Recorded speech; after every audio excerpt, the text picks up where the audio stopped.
Alors, nous allons traiter ici d'une question pour le sujet national de juin 1991.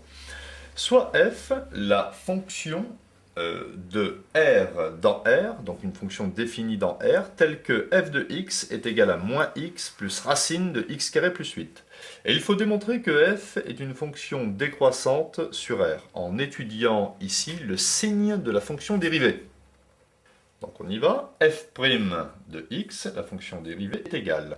La dérivée de moins x, ça fait moins 1, plus, et ici on doit dériver x carré plus 8, la dérivée de x carré plus 8. Alors je sais, d'après mon cours, que la dérivée de racine de u, c'est u' sur 2 racines de u. Donc je vais donc obtenir f' de x est égal à moins 1, plus racine de u. Ici le u, c'est x carré plus 8. u', ça fait 2x. Donc plus 2x divisé par 2 racines de x carré plus 8. Donc j'en profite pour supprimer les deux. Je vais donc ensuite ici mettre l'ensemble au même dénominateur. Je vais multiplier moins 1 par racine de x carré plus 8. De sorte que l'expression de ma fonction dérivée devienne donc moins racine de x carré plus 8 plus x, le tout sur racine de x carré plus 8. Vous voyez, ce n'est pas très compliqué. Je vais multiplier moins 1 par racine de x carré plus 8. Alors déjà, on peut faire une petite remarque.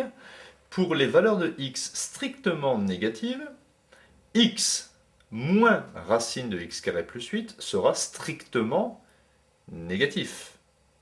Un négatif moins quelque chose de positif, ça donnera une quantité strictement négative. Regardez bien désormais, je m'intéresse aux valeurs de x positives ou nulles. Alors, il est clair que x carré plus 8 est strictement supérieur à x carré. Ici, la fonction racine étant une fonction croissante sur l'intervalle 0' plus l'infini, je passe à la racine, ça ne change pas le sens de l'inégalité.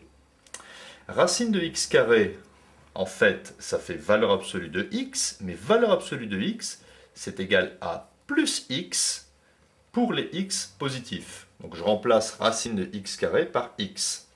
Je transpose ici racine de x carré plus 8 à droite de l'inéquation. Ça devient x moins racine de x carré plus 8, plus petit que 0. Donc vous voyez dans les deux cas, pour les valeurs de x strictement négatives, ici le numérateur sera strictement négatif, et pour les valeurs de x positives ou nulles, le numérateur sera encore une fois strictement négatif. Ainsi, étant donné que le dénominateur ici est strictement positif et que le numérateur, dans tous les cas, sera strictement négatif, eh bien on peut dire que la fonction dérivée f' de x sera strictement négative pour tout x appartenant à l'ensemble des réels, ce qui signifie que la fonction f est une fonction décroissante sur R.